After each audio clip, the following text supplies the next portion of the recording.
झालं का?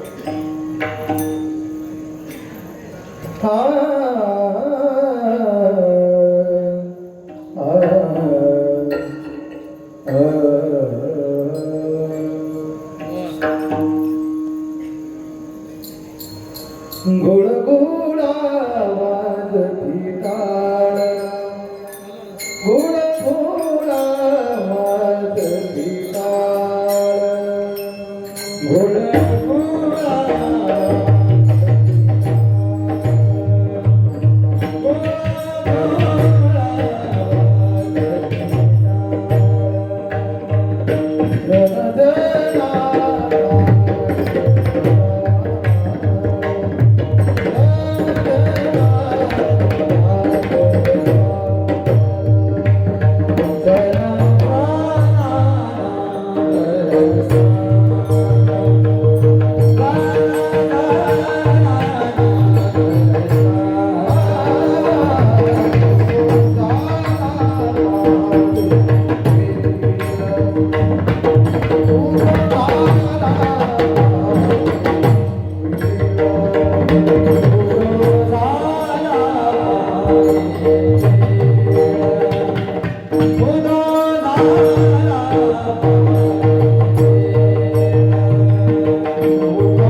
कवील कळी काळात ग्रासिल गा आता ऐसेच अवघे जना येते जाते तयापासून जगी जग झाले जनार्दन उदो प्रकटला बिंबले भाणगा कैसा वासुदेव बोलतो बोल टाळा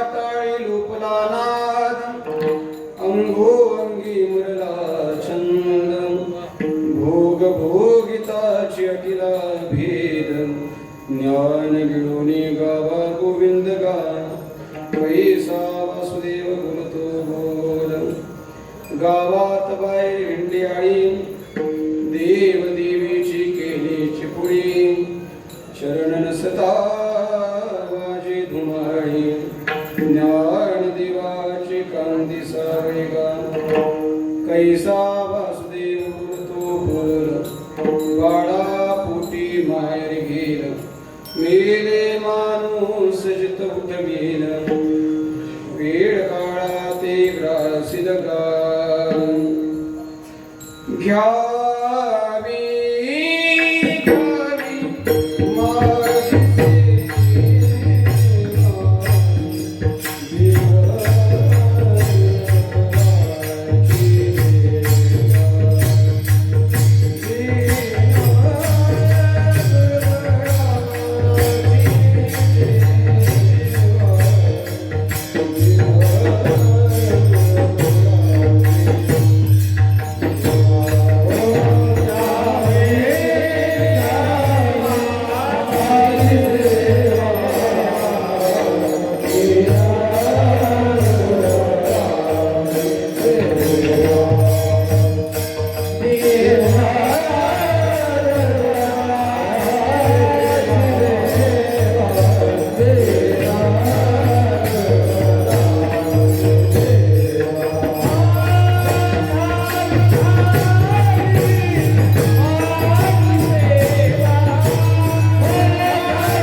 यदक्षरमणाख्येयं मानन्दं मजकेवलं श्रीमन्निवृत्तिनाथेति ख्यातं दैवतमाश्रये नमो ज्ञानेश्वरा नमो तीर्थारा सुपानदेवा मुक्ताबाई नमो त्रिभुवनपावनी आद्यत्रयजननी देवाचे नमो सद्गुरु कृपया ज्ञानदीपा नमो सद्गुरु सच्चिदानन्दरूपा नमो सद्गुरु भक्त कल्याण मूर्ती नमो सद्गुरु भास्करा पूर्ण कीर्ती सेवे लागे सेवक झालो तुमच्या लागलो निज चरण अहो स्वामी कृपया देवा यावरी न करावा भीरू संपाद्य ज्ञानं शिविधाय भक्तिं विलोकितो येन समाधिराजः वैराग्यवन्तं सुविचारयुक्तं नमामि रूपं शिरसा वृन्दम् आधारदय हे आपले सौभाग्या भले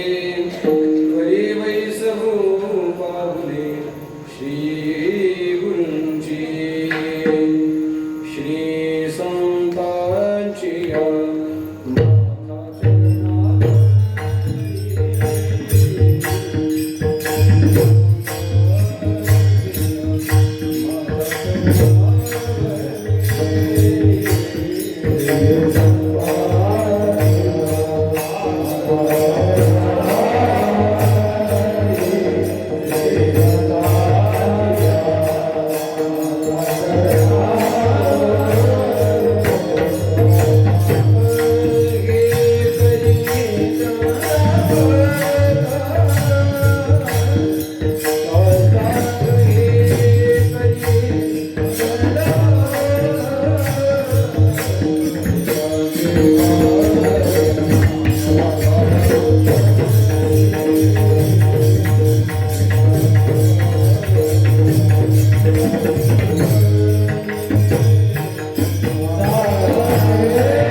ग्रासिल पुरुषांनी पुढं पुढं सर पुढं करा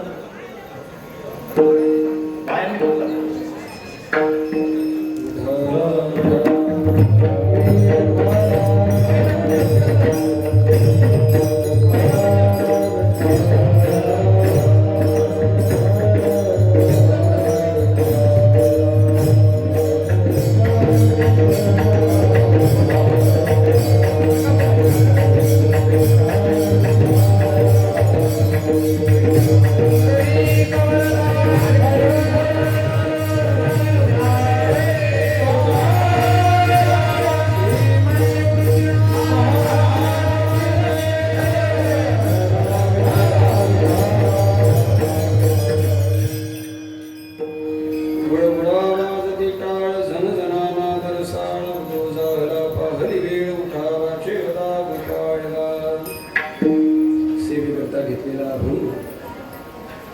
कैवल्य तेजोनिधी कैवल्य साम्राज्य चक्रवर्ती विश्वनंदनीय विश्वमाविश्री ज्ञानोबाराया ज्ञानेश्वर महाराजांचा अत्यंत महत्त्वाचा प्रासादिक असणाऱ्या महाराजांच्या अभंग संहितेतील बहुतेकांच्या परिचित असणारा वासुदेव प्रकरणातील अभंग असून प्रस्तुत अभंगातून श्री ज्ञानोबाराय हे भजनाचं साधन आणि भजनाचा लाभ या दोहोंचं वर्णन करतात.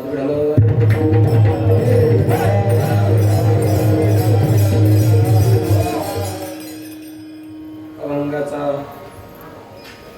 भावार्थ सांगण्यापूर्वी अल्पसा परिहार प्रतिवर्षाप्रमाणे संपन्न होत असणारा पवित्र असा श्रावण मास आणि या श्रावण मासावर जुळून आलेले अनेक योग त्या सकल योगांना समोर ठेवून आरंभित असणारा हा आपला अखंड हरिनाम सप्ताह अनेक वर्षाची असणारी ही परंपरा आहे.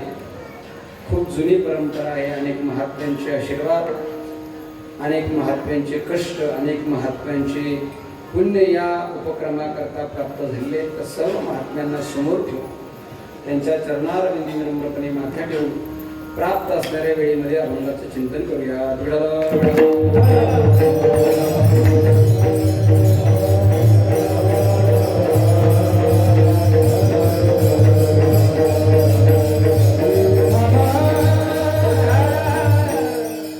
अत्यंत सुंदर अशा प्रकारचं वातावरण श्रावण महिन्याचं आहे. पवित्र पर्वकाल आहे. या पर्वकालावर अनेक महात्म्यांचं अवतरण, अनेक महात्म्यांचा अवतार भगवंता सहित झालेला आहे. सर्वांना परिचित असणारा पर्वकाल आहे गोकुळाष्टमी. ती आपण संपन्न केलेली आहे. भगवान परमात्म्याचा जन्मकाल या गावामध्ये प्रतिवर्षी संपन्न होत असतो. भजनाची परंपरा आहे आणि त्याचबरोबर अत्यंत सुंदर अशा प्रकारचा योग यावर्षी जुळून आलेला आहे. ते म्हणजे विश्वमाऊली श्री ज्ञानोबाराया. ज्ञानोबारायांना अवताराला येऊन ह्या वर्षी 750 वर्ष पूर्ण झालेले आहेत. ज्ञानोबारायांचा सप्तशतकोत्तरी सुवर्णमहोत्सवी जन्मोत्सव सोहळा आळंदीमध्ये मोठ्या प्रमाणामध्ये, अत्यंत मोठ्या दिमाखामध्ये आणि खरोखर ज्ञानोबारायांना जर काही यावर्षी योग्य अशा प्रकारचं दिलं असेल, संतांना तसं देणं आपल्या ताकदीच्या बाहेरच आहे.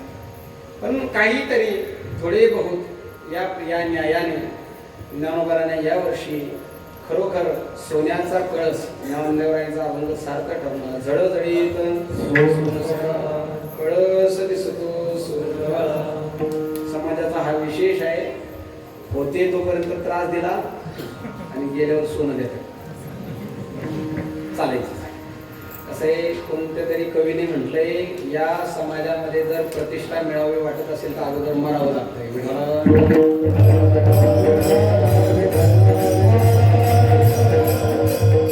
मेल्याशिवाय स्वर्ग दिसत नाही. तो स्वर्ग हाच.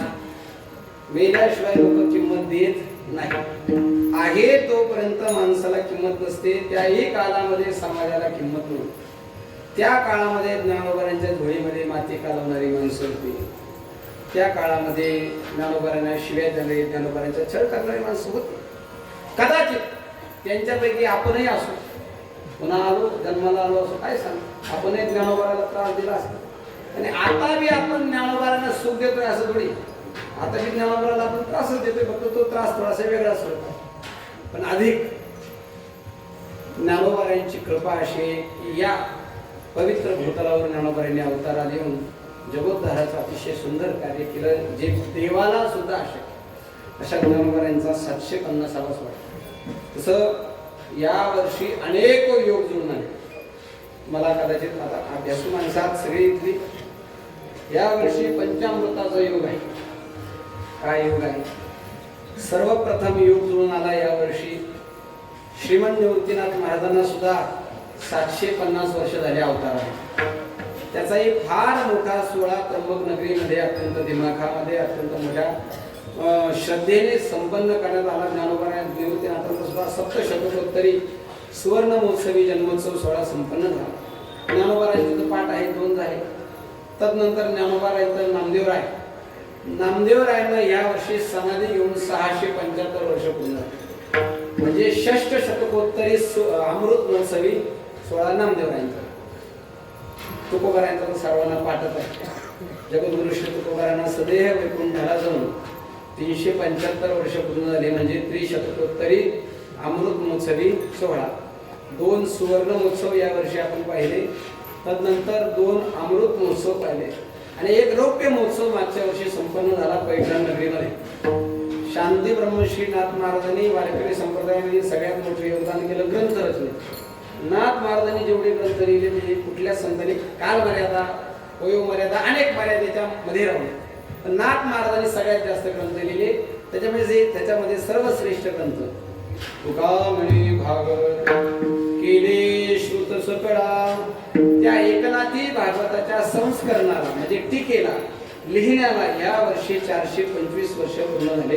म्हणजे चतुर्थ शतकोत्तर रौप्य महोत्सवी सोहळा. म्हणजे 2 सुवर्ण महोत्सव, 2 अमृत महोत्सव आणि 1 रौप्य महोत्सव याची देही याची डोळा या वर्षी आपण अनुभवला.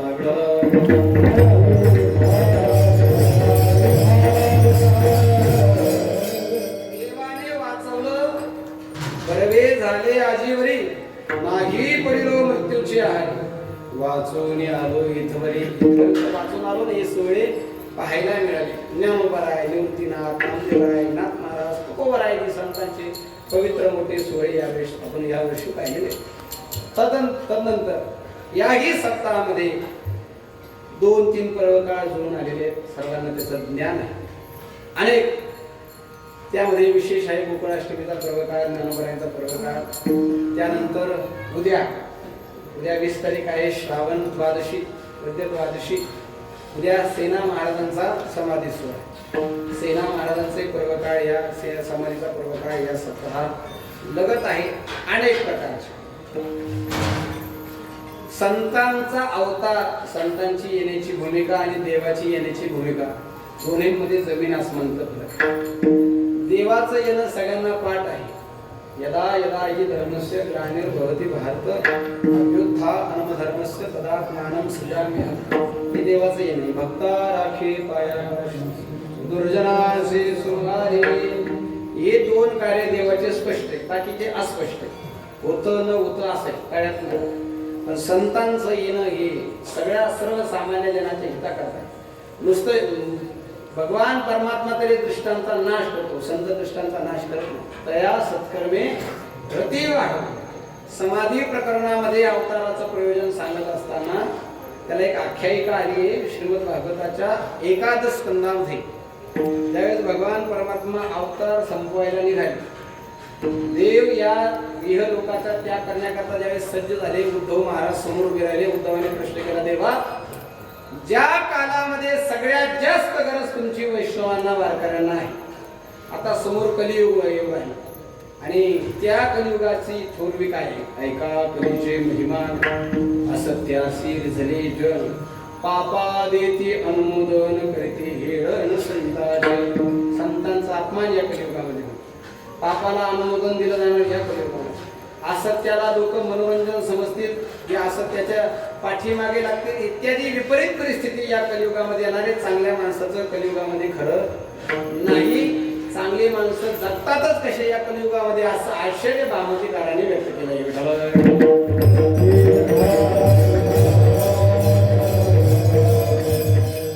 नाही राहू शकत माणसं, तरी पण कसं काय राहतात आश्चर्य. आणि अशा कालामध्ये तुमची जास्त गरज आहे. उद्धवजी म्हणतात तेव्हा देवाने सांगितलं, उद्धवा काळजी करू नको. या एका स्वरूपाला मी संपवतोय, संहरण करतोय. याचा अर्थ असा नाही की मी आता वारकऱ्यांना वैष्णवांना वाऱ्यावर सोडून देतो. याचा मुळीच असा अर्थ, आता माझं हे एक स्वरूप कलियुगासाठी पर्याप्त नाही. माझ्या एकट्याने काही होणार नाही. अनेक रूपाने मी अवतार घेणार आहे. आणि अवतार घेऊन काय करणार आहे? कली दोष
दोषाचं हरण करण्याकरता सदा भगवान परमात्मा की भक्ती सुखा लागी आपणशी तोही भागी वाटोनी अंगी सेवकई बाली. भगवान परमात्माच आपल्या अंगाचं 2 विभाग करून भक्ताच्या स्वरूपाने अवताराला येतो. देव भक्त पण तुका म्हणे नो भेटी किंवा नाही भिन्नता नाही. आणि अशा स्वरूपाने अनेक महात्मे या भूतलावर तुमच्या आमच्या कल्याणाकरता येतात. देह कष्टनीती बरोबर अनेक प्रकारचे कष्ट घेतात आणि त्या प्रत्यर्थ तुम्ही आम्ही संतांना काही देऊ शकत. स्वतःला प्रश्न विचारा, आजपर्यंत ज्ञानोबाला तुम्ही आम्ही काय दिलं?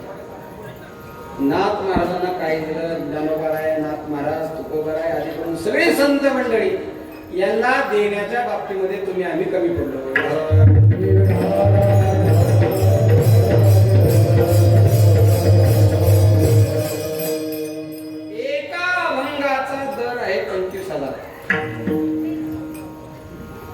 झोपले का काय? तुमच्याकडे काय चालू आहे? भाव असं कसं? तुम्ही त्यातले तज्ञ मंडळी आहात ना. रोज तुम्हाला याच्याशिवाय करमत. साधारणतः काय चालू? 25,000 बोलू. जास्त नाही, जास्त झाले का 25,000? कमी झाले? काय झाले? हा नाही काय कमी झाले? ठीक आहे, वाढून घेऊ 50. तरी कमी वाटतंय का? अजून वाढून 75. तुम्हाला हा म्हणाला का पैसे लागत त्याच्यानं तुम्हाला द्यायचे ना मला घ्यायचे? एवढे तुम्ही एवढे पाठ गंभीर होऊन बसले तर तुकोबारायांच्या सगळ्या अभंगाची परतफेड करायची ठरली तर किती द्यावे लागतील? व्यापारी माणसं इथं जर असतील तर त्यांनी गणित करा. 25,000 गुणिले 4,000 किती आकडा येईल? याच्यापैकी किती दिले आपण? 1 रुपया सुद्धा दिलेला नाही. उलट तिथं गेल्यानंतर त्यांचंच काहीतरी उचलून आणलं. त्या समाधीवरती फुलं उचलून आणतात लोक. तिथला मखाना उचलून आणतात, तिथले पेढे उचलून आणतात, ज्ञानोबारांचा प्रसाद आहे. अरे याला प्रसाद कशाला म्हणतात? जो स्वतःहून दिला जातो त्याला प्रसाद, हिसकावून आणला जातो त्याला प्रसाद नाही म्हणते.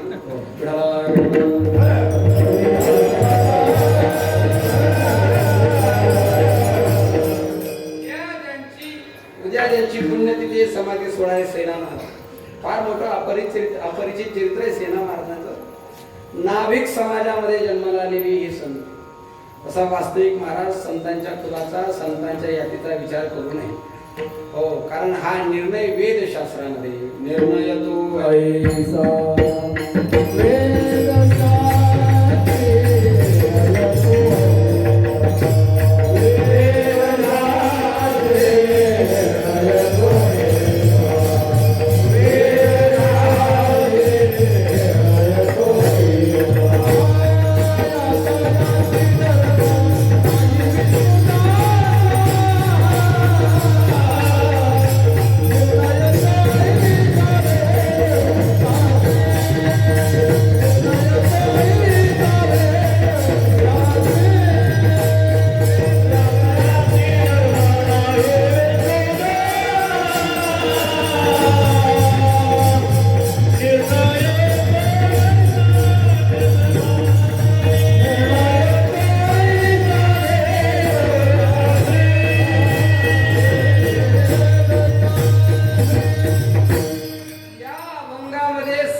पवित्रते कुळ पावन तो देश जेथे हरिचे दास जन्म कर्म धर्म त्यांचा झाला नारायण त्यांचे पावन ते वर्णाभिमाने कोण झाले ते पावन ऐसे त्या सांगून मजपास.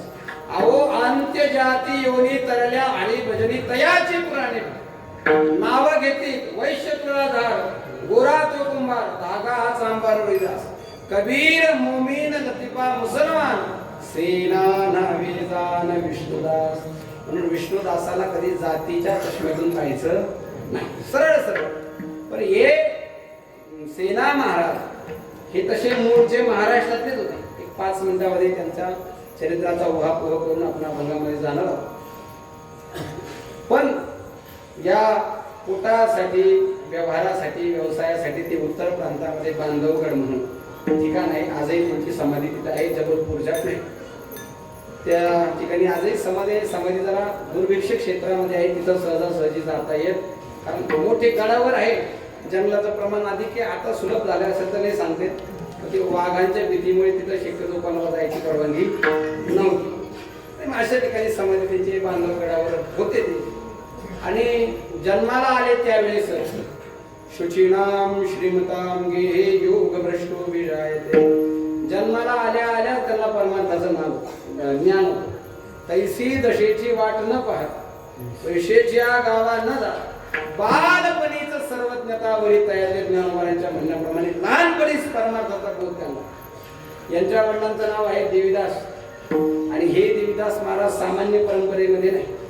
हे देवीदास महाराज ज्ञानोबारांच्या वडिलांचे गुरुबंधू रामानंद स्वामी जे विठ्ठलपंतांचे गुरु आहेत, त्यांनीच देवीदास महाराजांना दीक्षा दिलेली होती.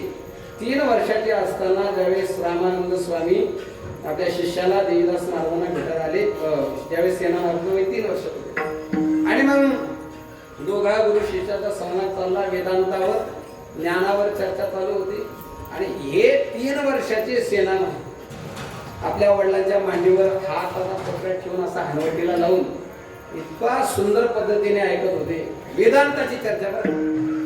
कीर्तनामध्ये जर सांगायचं ठरलं तर जवळजवळ निम्मी माणसं झोपतात वेदांत सांगायचं ठरलं. कारण आमची पचन शक्ती बिघडलेली आहे.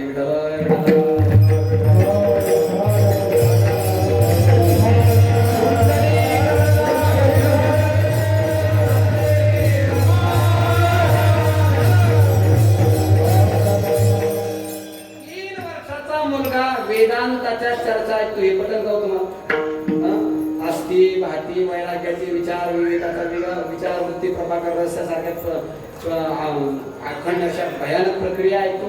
आता रामानंद हे महान संन्यासी, मोठे तत्ववेत्ते साधू, ज्यांनी विठ्ठलपंतांना अनुग्रह दिला, संन्यास दीक्षा ज्यांनी दिली ते.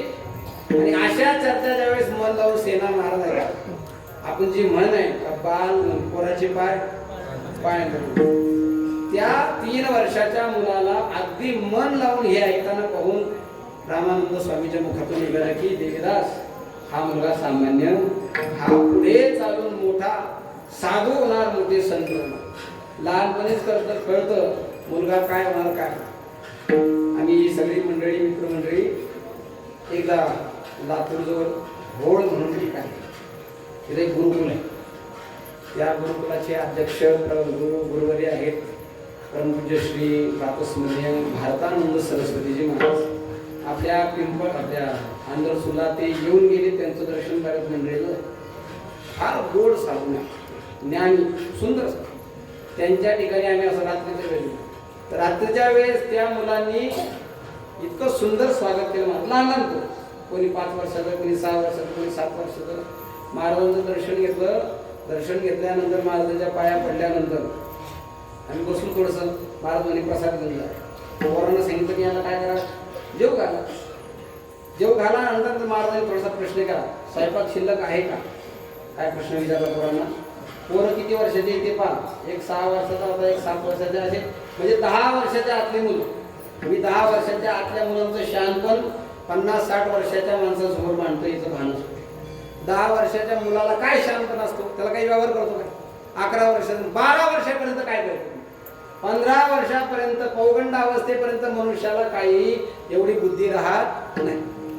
ते म्हणा महाराजांनी प्रश्न केला त्यांना, स्वयंपाक शिल्लक असेल तर यांना थांबवा, नसेल कारण आम्ही म्हणत होतो आमची पुढे व्यवस्था आहे. त्या 10 वर्षाच्या 5-6 वर्षाच्या 7-4 पोरं होते ते त्यांनी सांगितलं काही काळजी करू नका, जेवायची व्यवस्था आहे. खरं सांगू का महाराज, स्वयंपाक संपलेला होता.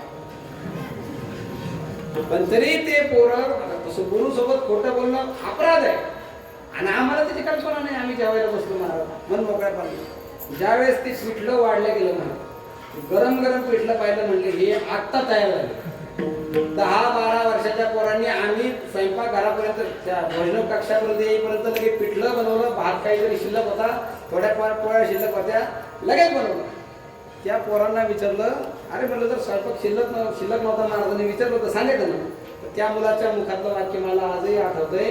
तो म्हटला, अतिथी देवो भव. 5-6 वर्षाच्या मुलांना हे जे ज्ञान होतं त्याला शास्त्रांनी प्रमाण दिले पूर्वसंस्कार.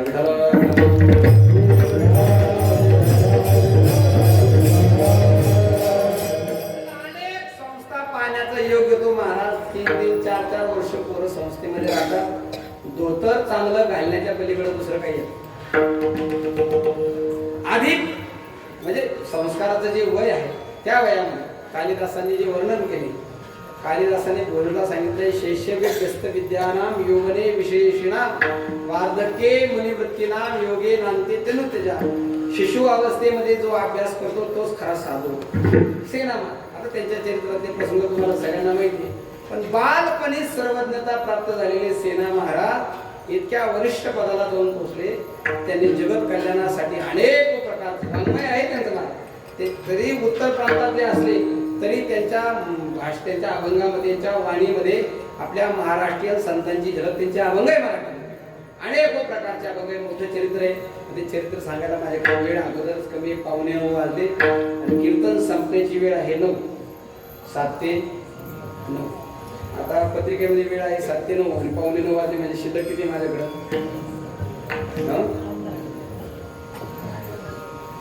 खुशाल म्हणते 15 मिनिट. तुमची इच्छा आहे 15 मिनिटच बोलावं आहे आपल्याकडं. 9:15च्या पुढे मी जाणार नाही, काही काळजी करू नका. अभंग फार मोठा आहे. परंपरेने नियम चालू आहे अनेक प्रकारचे. खाली बसून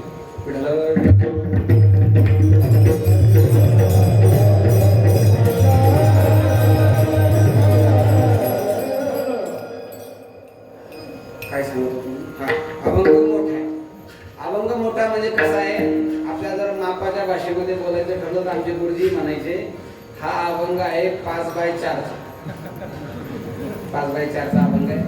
5/4चा कसा आहे म्हणजे याच्यामध्ये 5 अभंग साडीचा अभंग बसलेले एवढे मोठे चरण आहे. चौकडीचा अभंग आहे, 5 चरण विशेष मोठा अभंग आहे आणि वासुदेव प्रकरणातला आहे आणि ज्ञानोबारायांचा अभंग आहे. ज्ञानोबारांची भाषा अत्यंत कठीण भाषा आहे. या अभंगामध्ये जी जी शब्द आले त्यांचा सरळ सरळ मराठी अर्थ काढणं हे तो केवळ अशक्य आहे.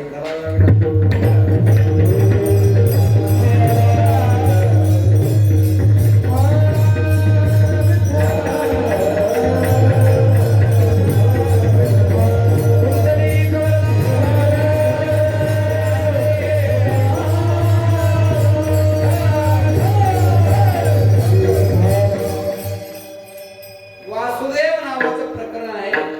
या वासुदेव प्रकरणामध्ये अनेक संतांचे अभंग आहेत. तुकोबारायांचे वासुदेव आहेत, नामदेवरायांचे वासुदेव आहेत, नाथ महाराजांचे वासुदेव आहेत, ज्ञानोबारायांचे वासुदेव आहेत. जास्त प्रचलित या 4 संतांचे वासुदेव.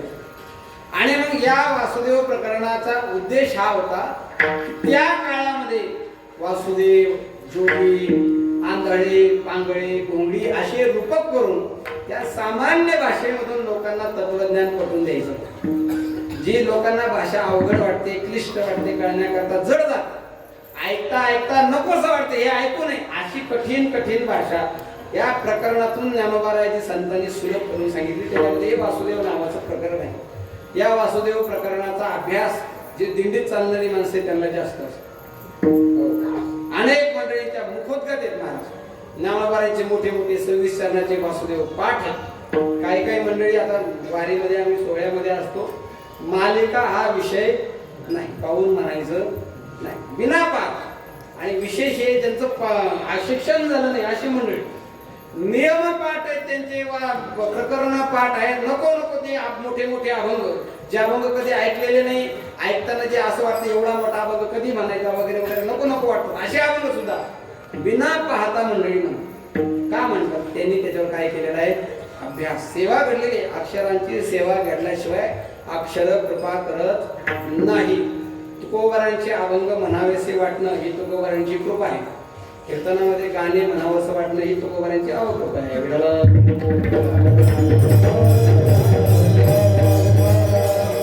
माझ्या वयाला न शोभणारं वाक्य बोलतो, कीर्तनामध्ये येऊन गाणे ऐकावं वाटणं हा तर शुल्लक दरिद्रीपणा आहे.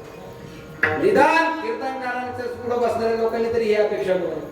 एवढं वाङ्मय महाराज, इतकं वाङ्मय, विपुल वाङ्मय, कमतरता काय तुमच्याकडे? नामदेवरायाचे अभंग आहे, तुकोबारायाचे अभंग आहे, ज्ञानोबारायाचे अभंग आहे, निवृत्तीनाथाचे अभंग आहे. कधी न ऐकलेले, आपल्याला कधी पाठांतरात नाही, कधी वाचण्यात दिले नाही असे दुर्मिळ दुर्मिळ अभंग ते ऐकायचं सोडून काहीही ऐकणं हा मनुष्याचा शुद्ध दरिद्रीपणा. आणि म्हणून वासुदेव नावाचं प्रकरण, आंधळ नावाचं प्रकरण वगैरे वगैरे ही प्रकरणं असतील.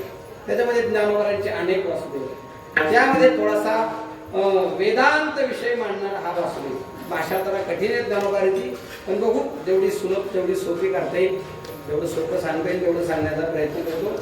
अधिक आता या अशा अभंगावर कीर्तन करायची सवय नाही, कारण आमचे साचे ठरलेले असतात.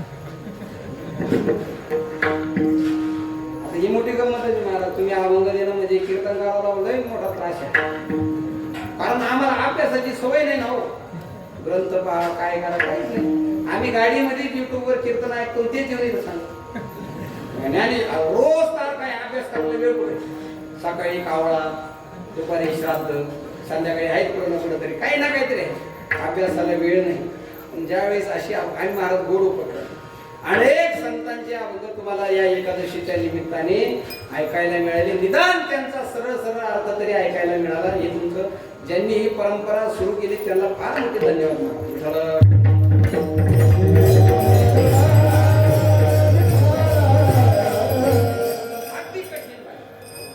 सरळ सरळ बोलायचं ठरलं तर ज्ञानोबारांनी परिहारामध्ये बोलून गेलो. ज्ञानोबारांनी भजन साधन आणि भजनाचा लाभ या दोन्हीचं वर्णन केलं. एक कृतार्थ झालेला महात्मा, भगवंताच्या परमपदाला प्राप्त झालेला महात्मा ज्यावेळेस सगळ्या प्रकारच्या व्यापातून मुक्त होतो, संसारातून मुक्त होतो, मायेतून मोहातून मुक्त होतो, त्याच्यासाठी शिल्लक जर काही राहत असेल तर फक्त आणि फक्त जगाचं कल्याण. बस, जगाच्या कल्याणाच्या पलीकडे काहीही नाही. जगाचं कल्याण करण्याशिवाय त्यांच्या ठिकाणी दुसरा हेतू शिल्लक राहत नाही, कारण सगळं संपवलेलं असतं त्यांनी. परमार्थ करून करून करून करून करून करून त्यांनी अगोदर काय संपवला? संसार संपवला. संसार संपवला नाही, पुढे भजनाने अजून संसाराची शिल्लक राहिलेली आसक्ती सुद्धा. एक वेळ माणसाचा संसार संपतो पण आसक्ती संपत नाही. वय वाढलं, म्हातारपण आलं की संसार संपतो पण त्याची आसक्ती संपते का? नाही. जर एखाद्या वेळेस देवाने कृपा केली तर देव म्हणाला तुम्हाला काय लागत ते मागून घ्या, तुम्ही आम्ही काय मागतो? काहीच मागणार नाही. फार सज्जन श्रोते, काहीच मागणार नाही. श्रीमद भागवतामध्ये महाराज ययातीचं प्रकरण आहे. संसार भोगण्याकरता त्या ययातीने आपल्या मुलांचं तारुण्य मागून घेतलं. तुम्ही आम्ही सुद्धा त्या ययातीपेक्षा कमी. देवाने जर संधी दिली ना तुम्हाला आम्हाला तरुण म्हणायची तर तुम्ही आम्ही पुन्हा तरुण व्हायला सुद्धा कमी करेल. अहो, संधी जर आली तर पुन्हा लग्न करायला सुद्धा कमी करेल. सगळं संसाराचं दुःख पाहून सुद्धा पुन्हा पुन्हा पुन्हा पुन्हा पुन्हा पुन्हा. अहो महाराज, संतांनी जेवढं दुःख सहन केलं, हे सगळं दुःख सहन करून सुद्धा संत केवळ आणि केवळ जगाच्या कल्याणाकरता पुन्हा पुन्हा पुन्हा पुन्हा येत. शुकाचार्य आईच्या गर्भामध्ये आहेत. 12 वर्ष शुकाचार्य आईच्या गर्भामध्ये राहिल्यानंतर ज्यावेळेस व्यासाने विनंती केली, अहो बाहेर या बाहेर या बाहेर या. शुकाचार्य म्हणले मी बाहेर येणार. अजिबात बाहेर यायचं. का बाहेर यायचं? ये पाठीमाग मी अनेक वेळा जन्माला आलो, अनेक वेळा मेलो. ते जन्म मरणाचं दुःख माझ्या समोर आहे. महाराज वर्णन करतात, बैसोनी फोडी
प्रार्थना करतात स्वतः भगवान परमात्मा बाहेर.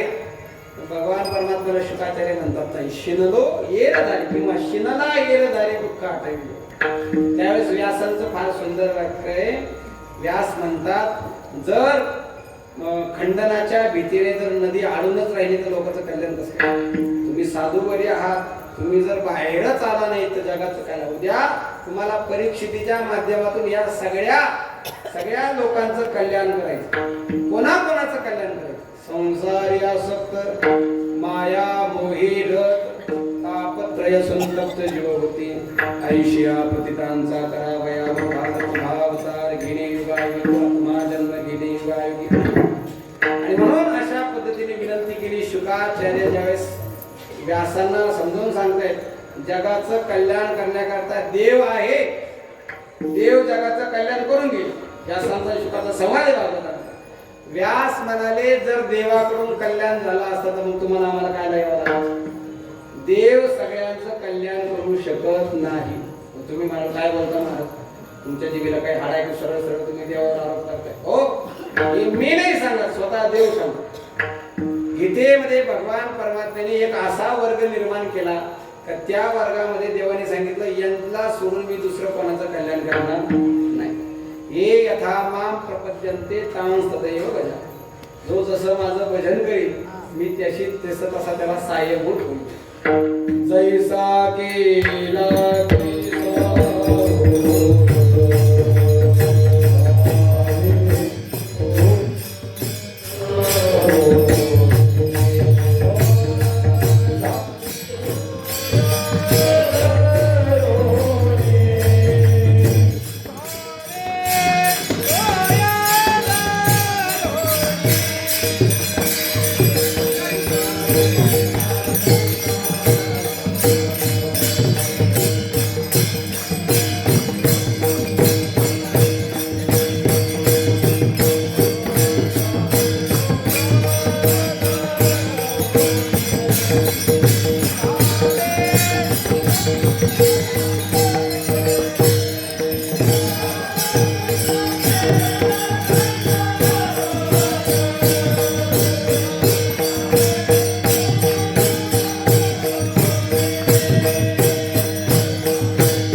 साधं सूत्र लक्षात यायला पाहिजे. प्रमाण सगळ्यांचा पाठ. देव जसा भक्त असेल, मग भक्त जर खोटा असेल तर देव सुद्धा खोटाच प्रभाव दाखवतो.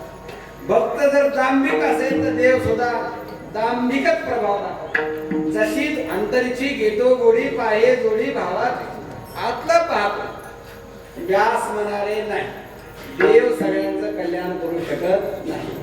जरी देवाच्या बाबतीमध्ये म्हणले मूळ पापी जैसे तैसे, तरी पण देवाचा तो स्वभाव आहे, तो थोडीफार तरी शहानिशा केल्याशिवाय कृपा करत नाही. गजेंद्राच्या बाबतीत सुद्धा त्यांनी तेच केलं. फार मूर्तीच्या मुखाला जोपर्यंत आवाज देत नाही तोपर्यंत तो आलाच नाही. तो वाट पाहतो आवाज देणे, आणि तुमची आमची लवकर आवाज देण्याची इच्छा होती. तुम्ही आम्ही आईच्या नावाने गागाट करू, बापाच्या नावाने गागाट करू, तुमच्या काय असेल बोललं सुरलं तर महाराजाच्या नावाने गागाट करू. आम्ही तर सगळ्यात स्वस्त आहे महाराज लोकांना. नाही कोणी भेटलं का महाराज आहे सगळ्यांच्या नावाने, पण देवाच्या नाही. महाराज निष्काम निश्चळ विठ्ठली विश्वास पाहू नये वास, आणि हा भक्ताचा स्वभाव. म्हणून देव सगळ्यांचं कल्याण करण्यामध्ये, म्हणून त्याला नामदेवरायांनी कृपण म्हटलंय. कृपण कंजूस आहे. संतांचं तसं नाही महाराज. संतांचं असं आहे, भरतिया भावे शरण जाता घेणी वाढी तसे तुटी जन्मादी यारे यारे लहान थोर याते भरती नारी नर करावा विचार न लगे चिंता करणासी. संत भेद ठेवत नाही. तुम्ही शत्रुत्व घेऊन जरी संतांकडे गेले तरी आपणा सारखे करीती तत्काळ नाही काळ वेळ तया लागी. म्हणून या संतान इतकं पवित्र उदार अंतकरण जगामध्ये कोणाचंच देतो उदाहरण.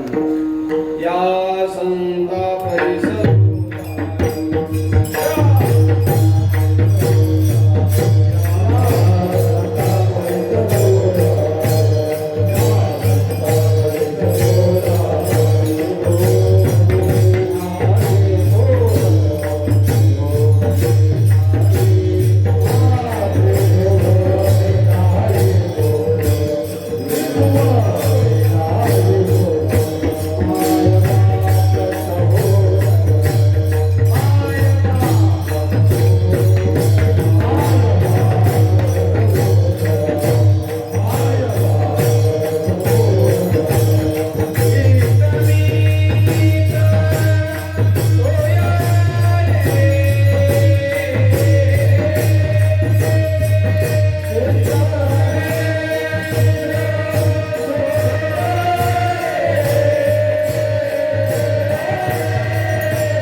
त्रिभुवने नागी थोर माय बाप सहोदर इष्टमित्र सोयरे न सोयरे एवढे उदारे न इष्ट एवढे उदारे न मित्र एवढे उदारे न आई एवढे उदारे न बाप एवढे उदारे न सहोदर एवढे उदारे एवढे उदार संत आहे म्हणून असे संत भेटता का कृतार्थ झाले ते जगत कल्याणाकरता फिरतात मग असा कृतार्थ झालेला महात्मा ज्यावेळेस जगत कल्याणाकरता बाहेर निघतो आणि निघाल्यानंतर पहिले निरीक्षण करतो समाजाचं समाजाची स्थिती समाजाची अवस्था काय तर अवस्था पाहतात की समाजाची अवस्था इतकी भयानक आहे का हा समाज सगळा अविद्या नावाच्या निद्रेमध्ये गाढ झोपलेला झोप लागली उठा तुझी मायबाप कैसी लागली झोप अशी झोप लागली पाहिलं तुकोबारायांनी आणि पाहिलं किती झोपतात तुकोबारायांनी पाहिलं अरे नुसतं आयुष्य झोपेमध्ये चाललंय आयुष्य जात आहे पहा काळ जपतसे महास्मिताचा घोर पहा ज्ञानी राहा श्री हरीच्या या सगळ्या संबंधाने ज्यावेळेस मनुष्याला निवांत खरं सांगा माझं कल्याण होईल असा विचार दिवसातून किती वेळा येतो मला काही घाई नाही मी थांबतो आता तुम्ही जर नाही बोलायचा हे घेत मी बी तेवढा हक्की आहे मी बी या मातीतलाच आहे मला तुमचं चांगलं नाही खरं प्रामाणिक इथे माझ्या समोर सगळे ज्ञानी मंडळी बसलेले आहेत विद्वान मंडळी परमार्थाचे अनुभवी माणसं कायमी उद्धार पावेल काय कृपा करील नारायण असा विचार दिवसातून किती वेळा आहे काय लागतं तुम्ही चहा घेऊन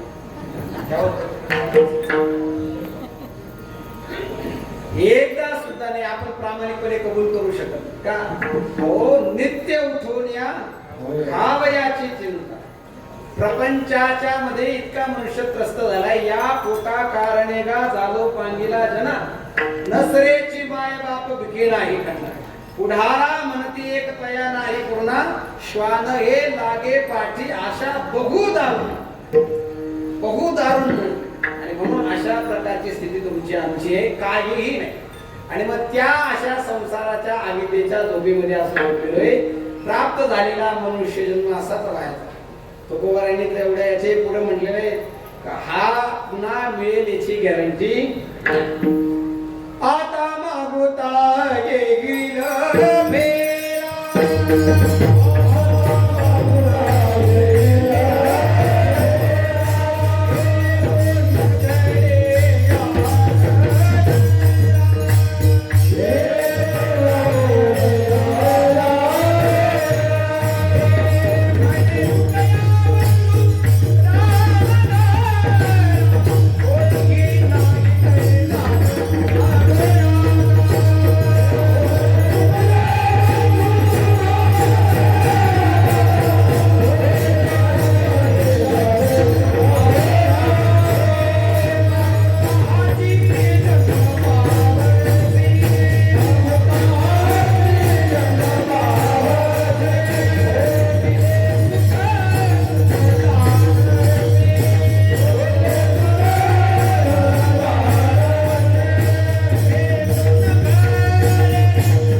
शक्य नाही पुन्हा जन्म मिळत नाही हे तो न घडे आणि जर हे ओळखलं नाही तर अघोरा जाल तुकोबाराचे भाऊ सांगतात तुकोबारांचं सुद्धा प्रमाणे मागोता हाची जन्म पावस भोगिले सुख दुःख जाणसे हे तो न घडे रे सायासे कार्य अंधवसे जाण. आणि मग अशा अज्ञानामध्ये झोप लागलेली आहे तुम्हाला.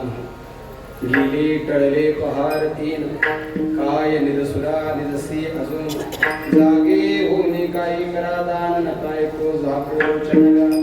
अशा झोपलेल्या समाजाला जाग करण्याकरता तो कृतार्थ झालेला महात्मा भगवत प्राप्त महात्मा आपली भगवत प्राप्त अवस्था सोडून सामान्य स्वरूपामध्ये येतो.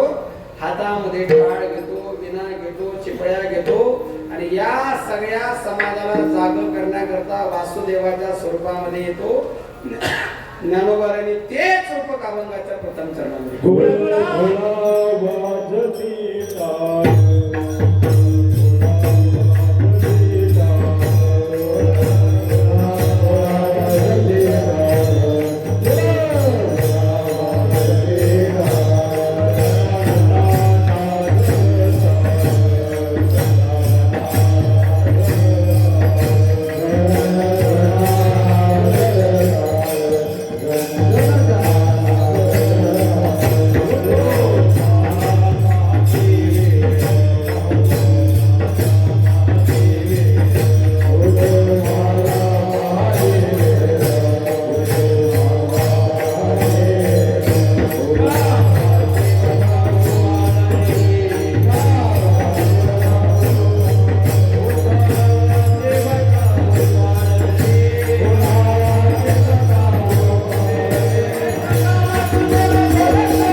निघालाय सकाळी सकाळी ब्रह्म मुहूर्तामध्ये आणि जाता जाता लोकांना आवाज देतोय उदो झाला. म्हणजे दिवस उगवलेला आहे, सूर्य वर येतोय, परमार्थ रूपी सूर्य उदयाला आलेला आहे, भगवंत रूपी सूर्य उगवलेला आहे. तुम्ही अजून किती झोपणार, किती काळ अजून झोपेमध्ये राहणार आहात. एक शरीराची झोप परवडली पण मनाची झोप परवडली तशी झोप घातकच आहे ना. झोपेसारखी घातक वस्तू नाही. पण मला असं आहे, जी गोष्ट घातक आहे तीच आवडत नाही. 3ला उठणारी माणसं हात वर करा.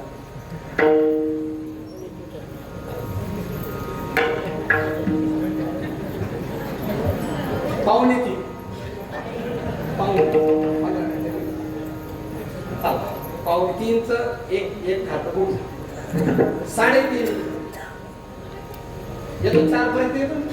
टप्प्याटप्प्याने 3:30 कोणी 4 2 3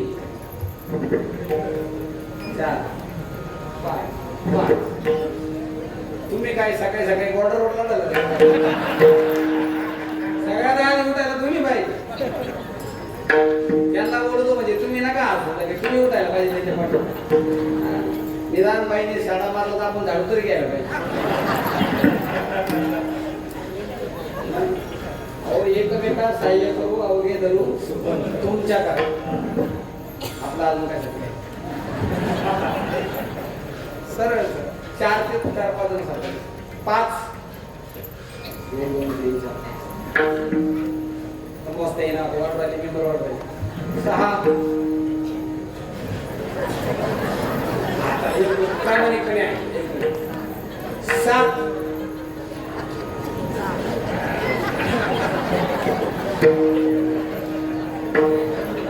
हे असं झालंय मला मी आठवून मी कशाला टाकलो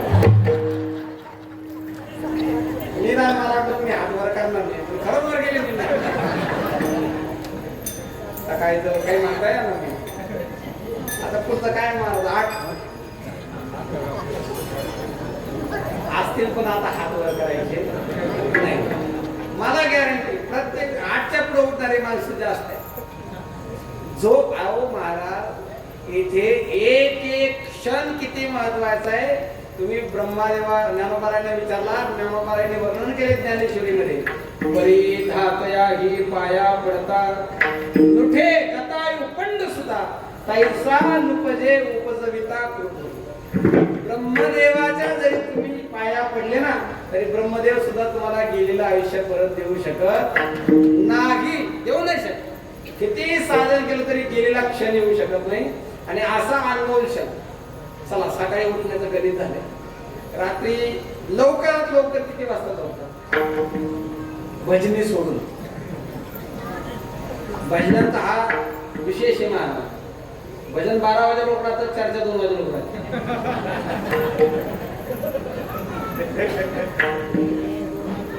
भजन 12 वाजेपर्यंत चर्चा आमच्याकडे सांगतो आमच्याकडे सांगतो नाही ही माझ्याकडची परिस्थिती मी स्वतः सुद्धा त्याच्यात आहे व्यासपीठावर खोटं बोलू नाही सगळी चर्चा कोणती संसारात भजन झाल्यानंतर प्रत्येक बाहेर आलेला भजनी बाहेर बसतात मग त्यांचा एक विशेष कार्यक्रम असतो कोणता काय महाराज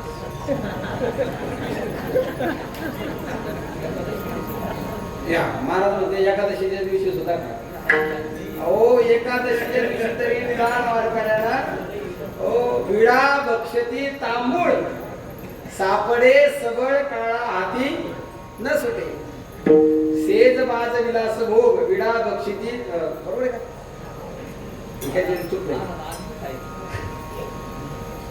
अनेक प्रकार चर्चा करता करता करता करता करता रात्री 2 वाजता तू सकाळी उठायला मला हे सगळं सांगण्याचा कारण मी तुम्हाला विनोद म्हणून नाही आपण काय गमावतोय हे आपल्या लक्षात येत नाही आयुष्यामध्ये सगळ्यात अनमोल संधी एक एक क्षण भगवत प्राप्ती करता अहो भागवतामध्ये म्हणलंय क्षणोत्रैव सुदुर्लभ सुदुर्लभ म्हणलंय एक क्षण सुद्धा सुदुर्लभ भगवंताच्या भेटी करता सत्संगाचा एक एक क्षण दुर्लभ सांगितलंय शास्त्रकार गीतेमध्ये भगवान परमात्मा स्वतःला सुलभ सांगतात तस्याहं सुलभ पार्थ नित्ययुक्त सेवने स्वतःला सुलभ सांगतात भागवतामध्ये तेच परमात्मा सांगतात क्षणोत्रैव सुदुर्लभ नुसता दुर्लभ नाही सुदुर्लभ आहे सुदुर्लभ हे एक अशी सापडलेली संधी महाराज बरवी ही वेळ सापडली संधी या पलीकडे अहो याच संधीचा फायदा करून संत मंडळी पार गेले मनुष्य देह ऐसा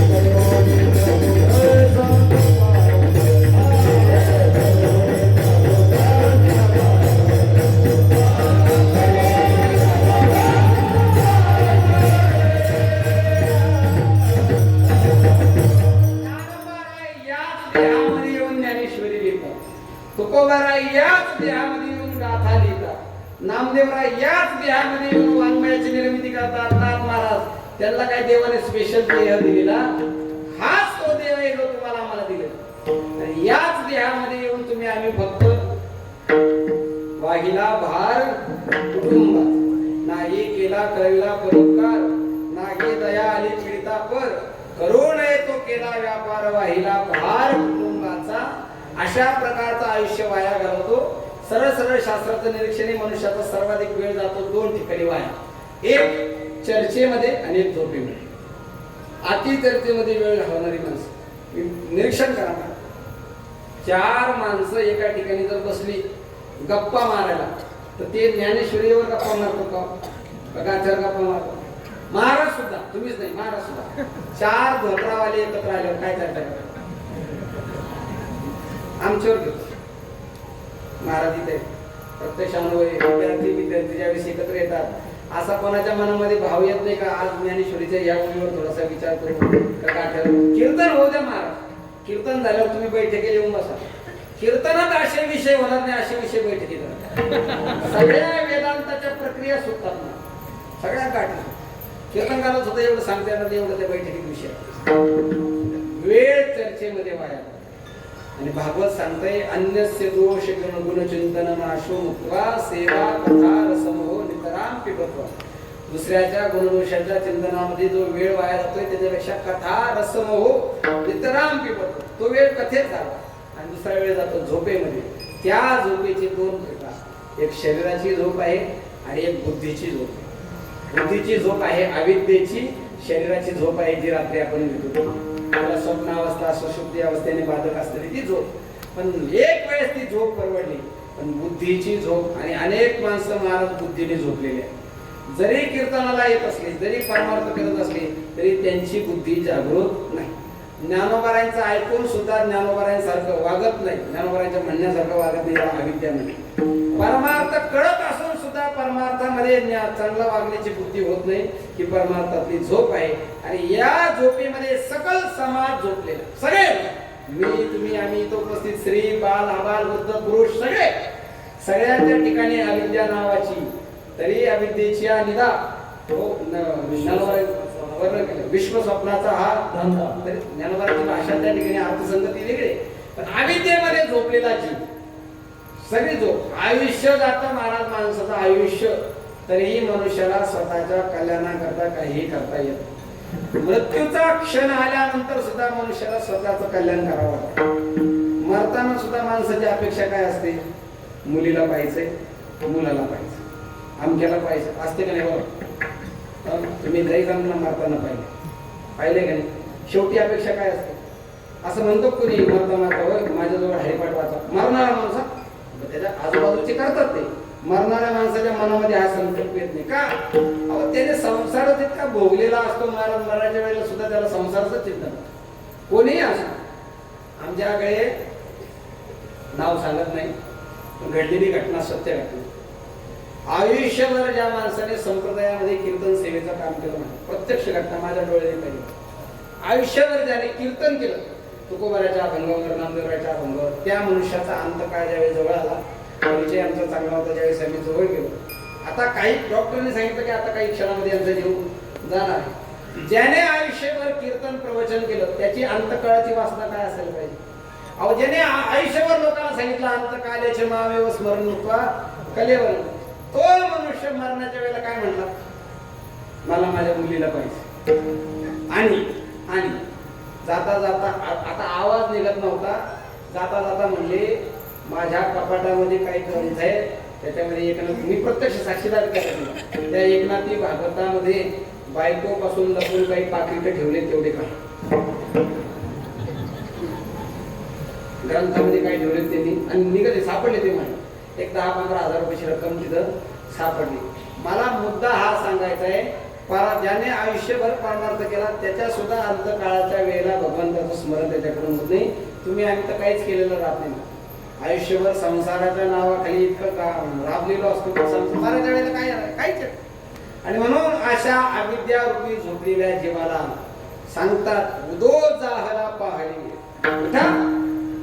सूर्यवर आलाय, ज्ञानाचा सूर्यवर आलाय आणि काय करा? उठा वाचेवरा भगवंताचं नाम स्मरण आणि फक्त भजन करा. या पलीकडे तुम्हाला दुसरं साधन करायची गरज नाही.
जिस प्यार को क्या नाम?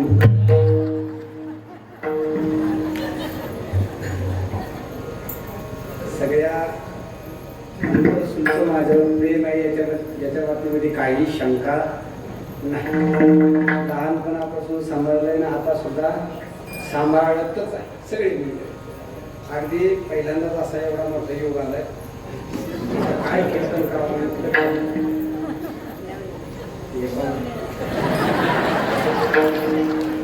दुल्हा बना दे.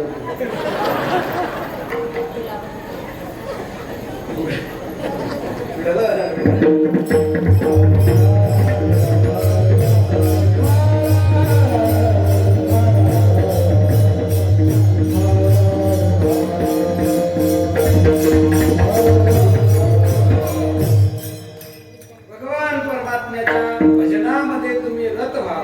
भावाचे वदा गोपाळ 10 मिनिटात अभंग मोठा आहे महाराज, फक्त प्रस्तावना सांगितली. आता सरळ सरळ अभंगाचा अर्थ सांगतो आणि महाराज डायरेक्ट शेवटची चाल म्हणतील. ज्ञानोबाराय म्हणतायत, हा भगवत प्राप्त कृतार्थ झालेला महात्मा ज्यावेळेस समाजाला जागरूक करण्याकरता निघतो, आता जागा रे बहिणो जागा असं म्हणत निघतो आणि सांगतो. लोक विचारतात उठून काय करायचं?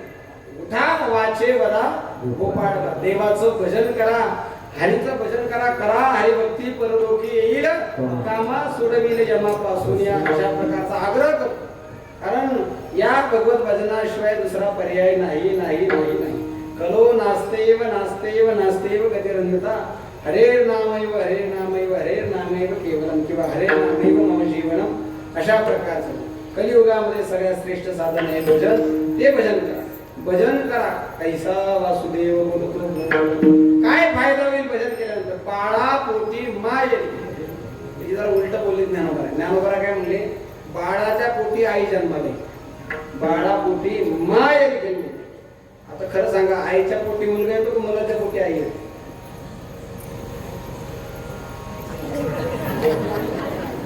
एवढा मी डायरेक्ट असा तहसीलदार लेवलचा प्रश्न नाही केला. सरळ सरळ आईच्या पोटी काय येतो? मुलगा येतो. पण इथं रूपक करताना ज्ञानोबाईने म्हटलंय, भक्ती ही माता आहे, बोध तिचा मुलगा आहे. पण अगोदर परमार्थ करण्याचा बोध आवश्यक आहे. अजूनही फार मोठी निरीक्षणाची गोष्ट आहे. सावधपूर्वक ऐका. बरीचशी माणसं परमार्थ करताना दिसतात, पण त्यांच्या ठिकाणी बोध नाही. हो. आणि म्हणून या बोधाची फार आवश्यकता आहे. बोध दिला मज सांगाती, मार्ग दागिला नीट. भ्रांती हे समोर गेली, दिसू लागली वाट. नाचत प्रेम छंदे चालू लागलो सपाट. एका जनार्दनी पावलो पंढरी पेठ, हे त्या बोधाचं लक्षण आहे. बोध पुत्र निर्माण झाला जेव्हा, ममता म्हातारी म्हणून गेली तेव्हा. भक्ती बहीण धावून आली धावा, आता संध्याने करू कैसी केव्हा. हे बोधाचं वर्णन केलेले आहे. असा बोध निर्माण होईल. आणि बोध निर्माण झाल्यानंतर एकदा का बोध निर्माण झाला की मग भक्ती कशी करावी याच्याकरता वेगळं सांगायची गरज नाही. अशा बोधाच्या पोटी भक्ती, याच्यावर फार विचार करण्यासारखा आहे, पण माझ्याकडे वेळ कमी आहे. अशा बोधाच्या ठिकाणी भक्ती नावाची आई जन्माला येईल. बाळा पोटी माहेर घेईल. या भक्तीचा परिणाम सामर्थ्य वाटतं महाराज भक्ताचं, असं की मेले माणूस जिथं विठवील कळी काळा ते ग्रासित. भक्तीचं सामर्थ्य इतकं वाटतं की इतकं वाढतं की जगा काळ काय आम्ही माथा दिला. काळ जगाला खातो, पण संत म्हणतात आम्ही या भक्तीच्या सामर्थ्याने, तुका म्हणे भूमंडळी आम्ही बळी विरगाडे. या भक्तीच्या सामर्थ्याने, या भक्तीच्या शक्तीने आम्ही कळी काळा ते ग्रासित. अशा प्रकारचं पुढे आता ऐसेचे अवघेलन होते जाते तयापासून, जगी जग झाले जनार्दन, उदो प्रगटला बिंबले भयान. भक्तीचा परिणाम असा झाला, अज्ञानाची निवृत्ती झाली, जग जग न दिसता जनार्दन दिसायला. तुका म्हणे अनु तुझ बिन नाही, नभावली पाही वाढा, जेथे जेथे देखे तुझीच पावले, त्रिभुवन संचले विठ्ठला. का अशा प्रकारचं वर्णन केलंय. याला म्हणलंय जगी जग झाले जनार्दन, उदो प्रगटला बिंबले भयान. परिणाम या भक्तीचं परिवर्तन झालं आनंदामध्ये. टाळा टाळी गोपला अंगो अंगी मुरला छंद, भोग भोगिताची अखिला वेद ज्ञान घेऊ निघा गोविंद गा. परिणाम असा झाला की या भक्तीमुळे, या भजनामुळे, या नामस्मरणामुळे आमची सगळी सकल वासना तर संपून गेली. भोग भोगताची अखिला भेदाचा भेद. भोगाचं तर भोगत्व नष्ट झालं, पण भेदाचा सुद्धा नष्टत्व झालं, म्हणजे भेद सुद्धा शिल्लक राहिला.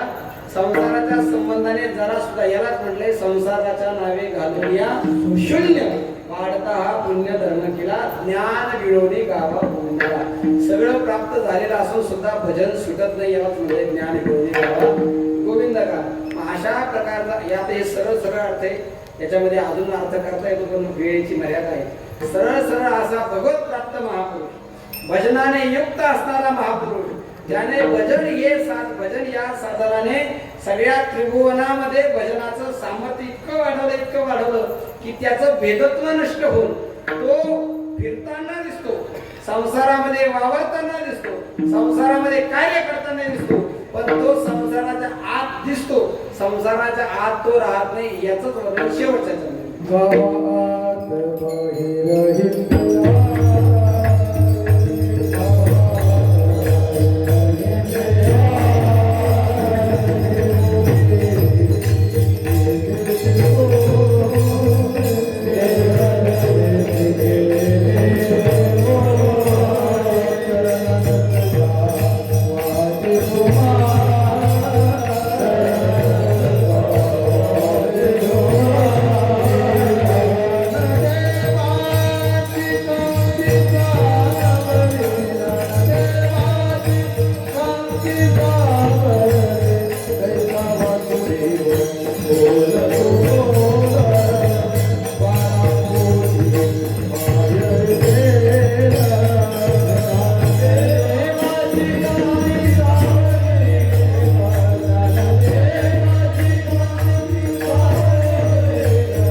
त्या भजनाचा परिणाम असा झाला महाराज का आम्ही संसारात असून सुद्धा संसाराचा लाभ आम्हाला आत बाहेर हिंडे आहे. सरळ सरळ रूप केले ज्ञानोबा रायांनी, जास्त विशेष ज्ञानोबा याच्यात बोलले का चरण नसता वाजे तुम्हारी आणि देव देवीची केली चिपुळी. प्रकृती पुरुषाची त्याने चिपुळी केलेली. प्रकृती नाम संसार माया आणि पुरुष नाम भगवान परमात्मा. संसार आणि देवाची काय केली त्याने चिपुळी केली. प्रकृती पुरुषाची चिपुळी करून भजनाच्या इतक्या मोठ्या आनंदामध्ये तो रममान झाला की गरज नाही.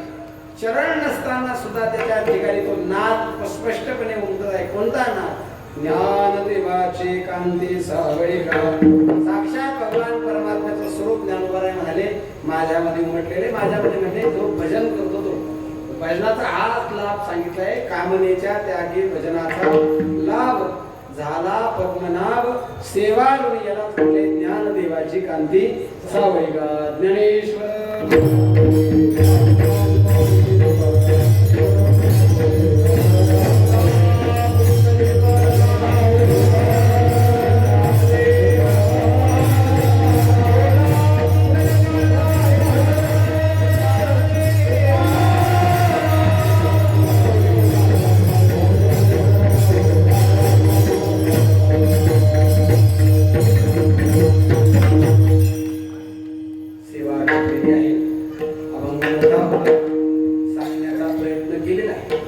हा जो अर्थ मी सांगितला हा अर्थ काय माझ्या ते अशा अभंग चिंतनामध्ये गेले ब्रह्मलीन श्री नाना महाराज साखरे यांनी एक मोठा उपकार केला ज्ञानोबा यांची गाथा सार्थ त्या सार्थ गाथेमध्ये नाही तर या अभंगाचा अर्थ लावणं कठीण आहे मलाही माहित नव्हतं. मी ज्यावेळेस समजा गुरुजींना फोन केला गुरुवारांना फोन केला मला असा असा अभंग आहे त्यांनी सरळ सरळ साखरे महाराजांची गाथा घ्या साखरे महाराजांनी बरोबर अर्थ लावून दिलेला आहे त्या दृष्टीने हा अर्थ आहे आणि सगळ्यात जाता जाता साखरे महाराजांचं स्पष्ट मत आहे या अभंगामध्ये भजनाचंच प्राबल्य ज्ञान करायचं भजनाशिवाय दुसरा पर्याय नाही नाही नाही नाही भजन भक्ती पंत बहु सोपा पुण्य नागवे या पापा येणे जाणे खेपा एका येण्याची भजनाशिवाय दुसरा पर्याय नाही म्हणून इथं उपस्थित सर्व मंडळींना हात जोडून विनंती आहे भजन केल्याशिवाय जाऊ नका. अजून एक वाक्य सांगेल जाता जाता असं भजन करा महाराज असं भजन करा असं भजन करा इतकं भजन करा इतकं भजन करा इतकं भजन करा इतकं भजन करा ज्यावेळेस यम आपल्याला न्यायला येईल तो आपल्या समोर असा हात जोडून उभा राहिला पाहिजे एवढंच भजन त्या निघण्याच्या वेळेला तो आपल्याला हात जोडून उभा राहायला पाहिजे असं भजन करा नाही तर मग त्याचं येण्याचा प्रकार तर सगळ्यांच्या पाठच आहे मालिकी सगळ्यांच्या पाठातला प्रमाण सगळ्यांनी हे पाठ करून ठेवले पण पुढं पाठ आहे सपाट आम्ही त्याला चाली लावून म्हणतो पण आम्हाला त्याची भीती वाटत आमचे गुरुजी विनोदानं म्हणायचे सगळ्यात जास्त हाणणार तो आपल्यालाच कोणाला हे घालणाऱ्याला तुमच्यापेक्षा आम्हाला जास्त ताडण का महाराज मूर्खाला तेवढं ताडण नाही शास्त्रामध्ये जेवढं शहाण्याला शहाणा असून तो चुकीचा वागला कस काय म्हणून सरळ सरळ भजनाचं प्राबल्य सांगितले म्हणून भजन करा भजनाशिवाय जाऊ नका तुका म्हणे ते भजन प्रमाण काय थोरवत झाले अधिक विस्तार करणार नाही. एकादशी आहे मला असं कळलंय का आंध्रसूल मध्ये येणाऱ्या सगळ्या श्रोत्यांनी निराहार एकादशी धरली याच्यात हसण्यासारखं काय खरंच याच्यामध्ये हसण्यासारखं काय विनोद होता बरोबर निराहार मला सांगितलं मला सूचना आली माझ्या नाव नका विचारू कोणी सूचना दिली पण सूचना आली का सगळ्यांनी एकादशी काय धरली खरंच धरली महाराज प्रसाद आपली वाट सगळ्या प्रसादाचा आपल्याला आस्वाद घ्यायचा आणि एकादशीचा प्रसाद आहे हरिदिनी आहे जागर आहे वगैरे वगैरे वगैरे सगळ्या गोष्टी आणि एकादशी उत्तम सांगितली अशा प्रकारची एकादशी आज आहे आणि मोठ्या परमभाग्याने ही एकादशीची सेवा मजोबा आम्हालाच्या वाटेला आली फार काही बोलू शकलो नाही याची न्यूनता मनामध्ये राहीलच अभंगाच्या संबंधाने फार न्याय देऊ शकलो नाही तरीही काय जे बोलतो असेल ते भगवंताची कृपा गुरुजनांची आशीर्वाद म्हणून बोबडे बोल समजून पदरात घ्याल अशी प्रार्थना करतो करविले केली तैसे कटकट बापुडे का नीट देव जाणे पायाच्या प्रसादे काही बोलिलो मज क्षमा करणे संती नोही